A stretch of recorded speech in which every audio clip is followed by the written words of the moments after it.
for his remarks.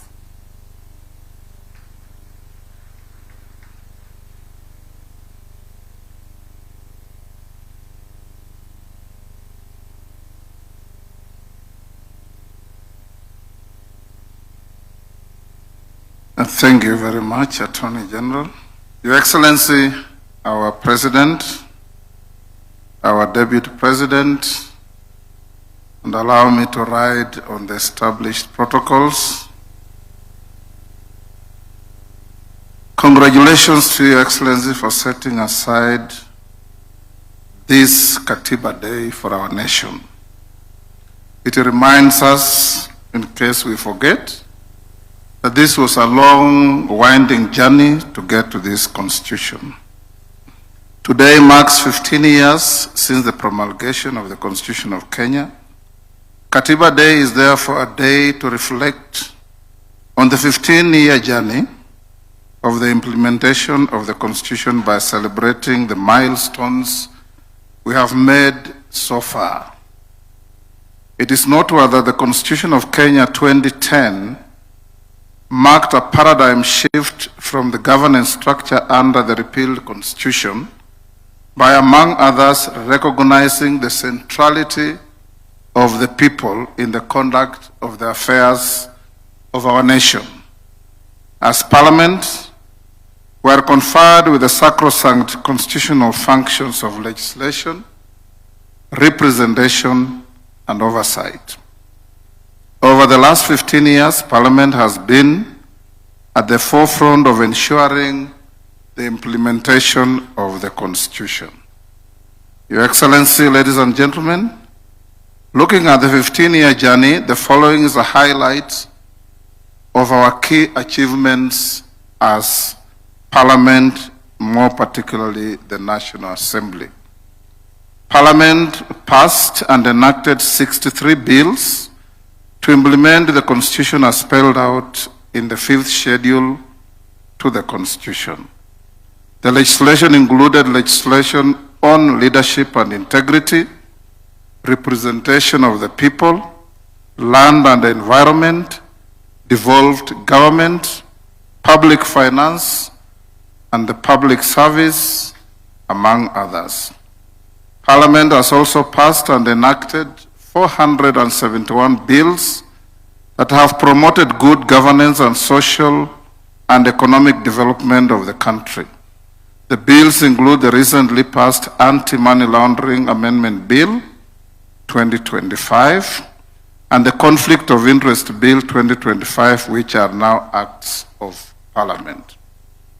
Further, to implement the Bill of Rights under Chapter 4 of the Constitution, Parliament has enacted and passed several pieces of legislation to promote the fundamental human rights, including the right to the highest standard of health and the right to accessible and adequate housing, this being the Social Health Insurance Act and the Affordable Housing Act, respectively, among others. The National Assembly has, over the past 15 years, provided for the financing of the national budget through enactment of 13 appropriation acts. The new Constitution vests the budget process in the National Assembly.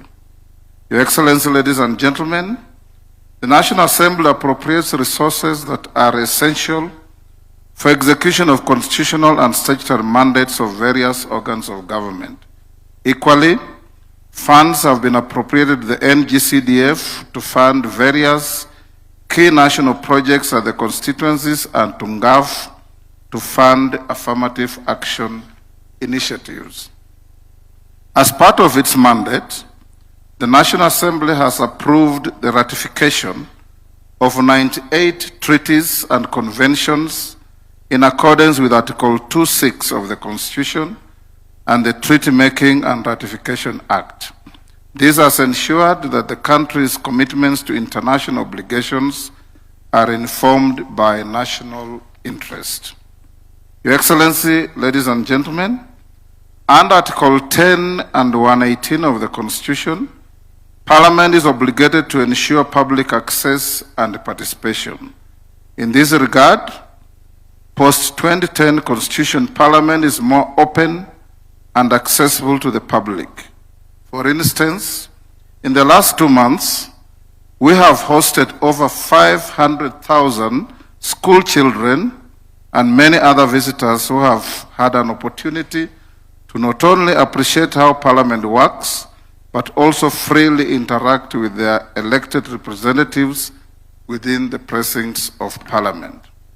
Parliament continues to facilitate public participation and involvement of the people in legislative and other business through robust public participation mechanisms, including the use of e-technology, social media platforms, and public hearings at the constituency and county levels. Since the promulgation of the new Constitution, the National Assembly has received and considered 1,233 public petitions in furtherance of the right of every person to petition Parliament in terms of Article 119 of the Constitution. Your Excellency, ladies and gentlemen, the National Assembly has for the last 15 years vetted 199 state officers nominated for appointment to various state offices, including cabinet secretaries, principal secretaries, holders of independent offices and commissions, and diplomatic postings. The National Assembly has processed 3,427 questions and required cabinet secretaries to respond to questions in plenary on various matters of concern to the people of Kenya. In the last 15 years, the National Assembly has initiated and considered 18 impeachment motions, including impeachment motions against cabinet secretaries and holders of independent offices and constitutional commissions accused of violating the Constitution. This has ensured compliance with the guiding principles of leadership and integrity by state officers. Suffice to mention that we also considered a motion for impeachment of a deputy president. As part of oversight, the National Assembly, through its watchdog committees, continues to examine the audited accounts of state organs to ensure the prudent use of public resources by state organs. Further, the Public Debt Committee of the National Assembly oversights the National Treasury to ensure responsible borrowing and compliance with the statutory public debt ceilings, which is an issue of concern to the people of Kenya. Over the period, the National Assembly approved 4 special motions for deployment of KDF in DRC Congo, within the country, and the deployment of the National Police Service to the country of Haiti. Your Excellency, ladies and gentlemen, the National Assembly has passed and enacted several electoral laws in compliance with the general principles of the electoral system, including free and fair elections, which are simple, accurate, verifiable, secure, accountable, and transparent, as provided for under Article 81 of the Constitution. Additionally, the National Assembly has previously facilitated the selection and constitution of the IEBC, including the recent appointment of the chairperson and members of the IEBC. Your Excellency, ladies and gentlemen, Parliament has over the relevant period passed 27 division of revenue bills and count allocation of revenue bills to ensure adequate allocation of national revenue to counties.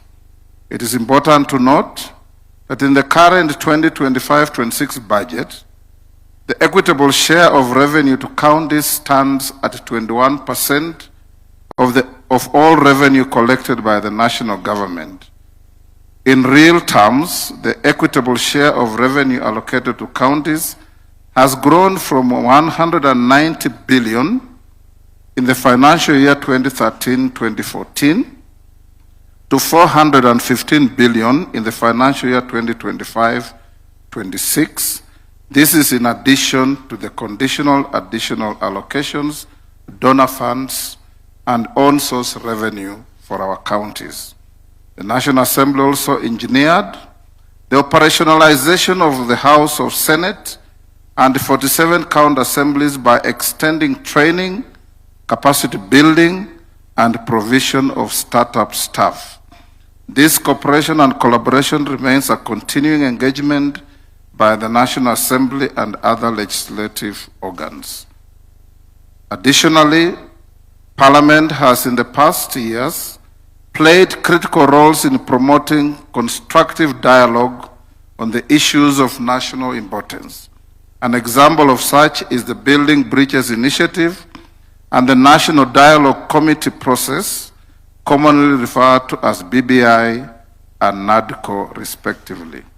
Your Excellency, ladies and gentlemen, while the achievement of the 2/3 gender rule has been elusive, the country has recorded a progressive growth of elected women in various categories. From 16 elected women members of parliament in single constituencies in 2013 general elections, we now boast of 29 women members of parliament, not to mention the 7 women governors elected by the people of Kenya. We have also recorded a significant number of elected youth to the National Assembly, which stands at 46 in the current National Assembly. Similar impressive numbers have been recorded in all our 47 counties. The Constitution 2010 led to the establishment of a bicameral legislature and increased members from 224 to 418. To this end, Parliament has undergone several structural developments to cater for the increased membership, including construction of the office complex, namely the Bunge Tower, and other attendant facilities. Your Excellency, ladies and gentlemen, from the foregoing, Parliament has indeed made great strides and achieved key milestones in facilitating the realization of the aspirations of the people of Kenya under the new Constitution. Our Parliament has become an admirable and appreciable benchmarking center for many parliaments seeking to learn on best practices and ideals of parliamentary democracy born out of our 2010 Constitution. Going to the future, Your Excellency, it is necessary to enact a clear law that deals with the issue of public participation. The Attorney General, cooperating with Parliament, has a draft bill that is before the House, which is now being harmonized by the House Committee with 2 other bills that were drafted by individual members, so that we can simplify and make public participation user-friendly, cost-effective, to avoid unnecessary and unhelpful duplex processes. On this particular matter, I have had discussions with Her Ladyship, the Chief Justice.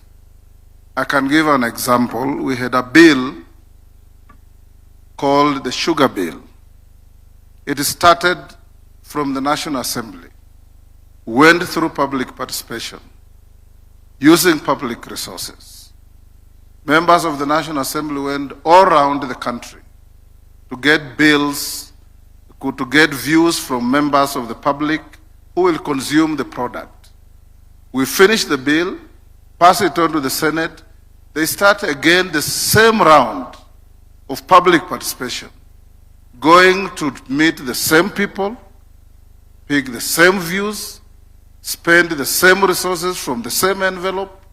And if we don't do that, some Kenyan goes to court and the court say there was not adequate public participation.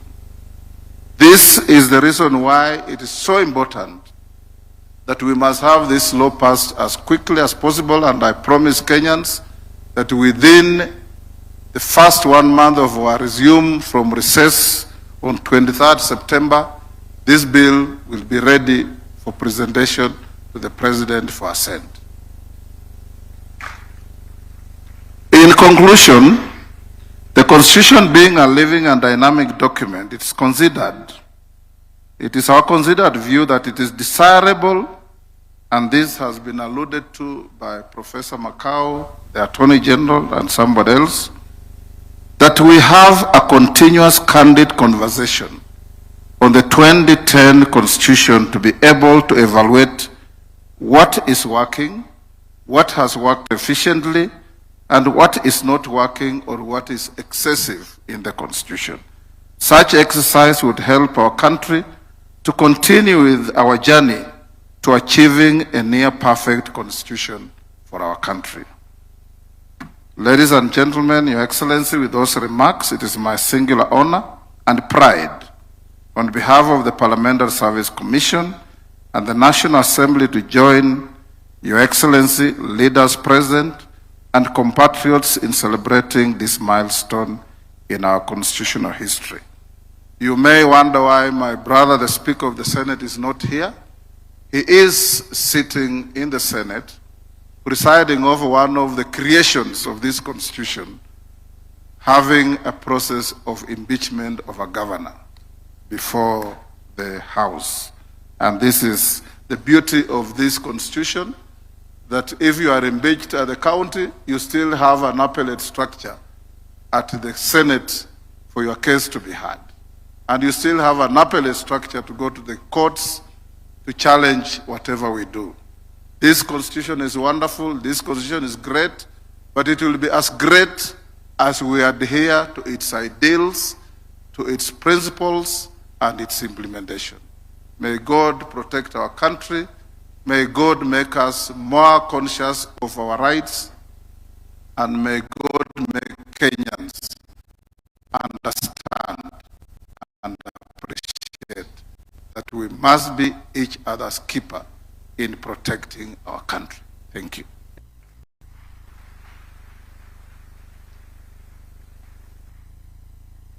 Your Excellency, the President, fellow Kenyans, distinguished ladies and gentlemen,